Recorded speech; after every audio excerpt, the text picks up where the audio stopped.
Le récit du jugement dernier nous raconte que le Fils de l'homme va revenir pour séparer les bons et les mauvais allant brûler éternellement en enfer. Ce récit est tout à fait terrifiant. Il peut apparaître même comme contre-évangélique. Il est loin de l'image du Dieu d'amour que nous prêchons si souvent. Mais en réalité, si l'on fait bien attention, cette idée de justice, eh bien, elle est rassurante. Elle est rassurante parce que serait un monde sans justice? Et d'ailleurs, notre monde apparaît parfois sans justice.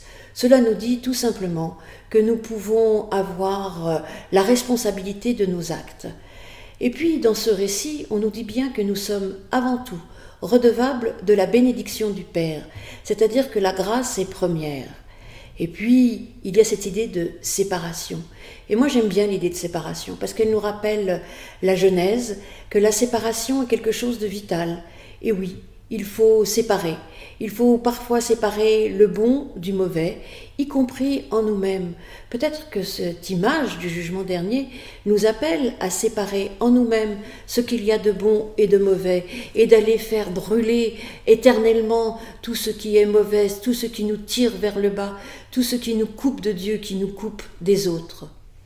Et lorsque l'on lit un texte, il faut toujours être très attentif. On nous dit au début que le Fils de l'homme revient dans sa gloire. Mais ce qui est très intéressant, c'est qu'ensuite, qui est le Fils de l'homme? Où le trouve-t-on?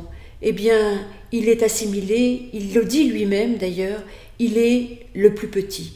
C'est dans le plus petit, c'est à travers les plus petits, ceux qui ont le plus besoin des autres, eh bien que nous pouvons rencontrer le Fils de l'homme. C'est-à-dire ceux qui ont faim, ceux qui ont soif, ceux qui sont malades, mais même ceux qui sont en prison.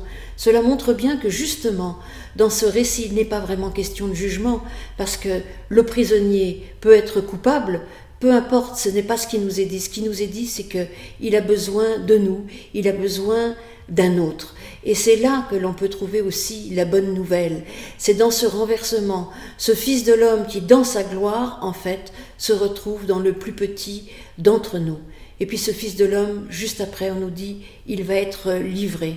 Ainsi, le Christ, lorsqu'il énonce cette parabole, eh bien, est en train de nous dire tout simplement que cette parole de jugement, en réalité, est une bonne parole, une parole qui nous révèle à nous-mêmes et qui nous invite à chercher au fond de nous ce qui est bon, ce qui est mauvais, ce qui est sombre, ce qui est lumineux, et que par sa présence, par sa mort et par sa résurrection, eh bien, nous sommes invités à chercher encore et encore ce qui est lumineux au plus profond de nous pour vivre et faire vivre les autres.